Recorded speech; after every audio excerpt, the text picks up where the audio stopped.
이번 국무장관과 국방장관의 한국 방문에서 미국 측은 한반도 비핵화 표현 대신 대부분 북한 비핵화라는 표현을 사용했습니다.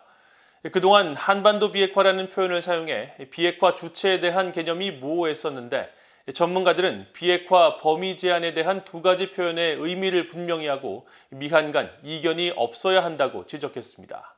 안소영 기자가 보도합니다. 토니 블링컨 미국 국무장관은 17일 미한 외교장관 회담 모두 발언을 통해 대북 정책 목표를 설명하면서 북한 비핵화를 강조했습니다.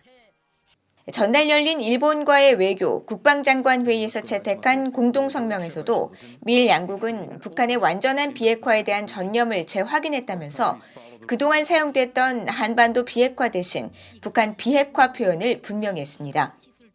마크 피츠패트릭 국제전략문제연구소 워싱턴 소장은 한반도 비핵화라는 표현은 외교적 수사일 뿐 핵무기 없는 한국을 포함하는 것은 잘못된 것이라고 지적했습니다.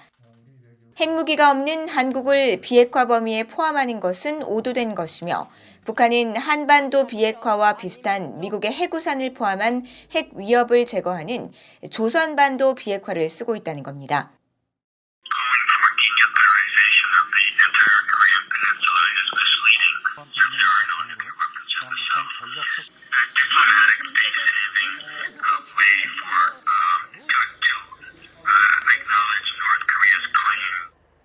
게리 세이머 전 백악관 대량살상무기 조정관은 자신이 참여한 1994년 미국 제네바 합의 문건에 한반도 비핵화로 표현됐는데 이것은 북한의 비핵화를 이끌어내기 위한 상징적인 것이었다고 설명했습니다.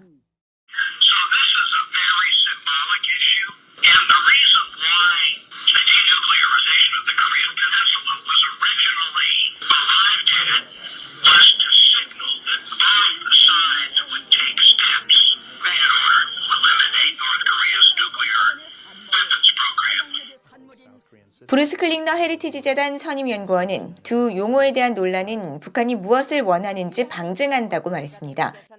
두 용어의 차이는 유엔 결의안 11개 항에 따른 이행과 한국 그리고 한국 주변의 미군 문제를 해결하기 위해 북한 정권이 추진하는 용어의 차이라면서 트럼프 행정부에서 도출된 싱가포르 공동선언에서 북한 비핵화가 아니라 북한이 주장하는 용어와 비슷한 한반도 비핵화를 사용한 것은 북한에게 광범위한 정의를 밀어붙이는 문을 열어줬다면서 협상의 기본은 북한의 핵무기 프로그램 포기라고 강조했습니다.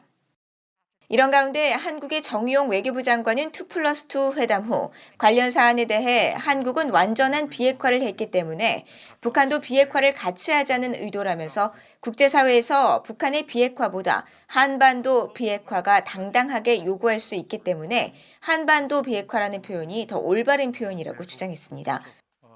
워싱턴 내 한반도 전문가들은 비핵화 대상과 관련한 정의에 대해 미한 간 이견이 없어야 한다고 지적했습니다.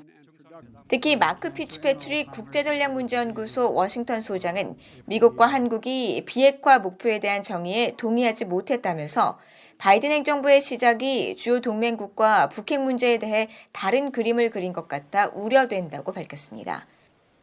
BOA 뉴스 안소영입니다.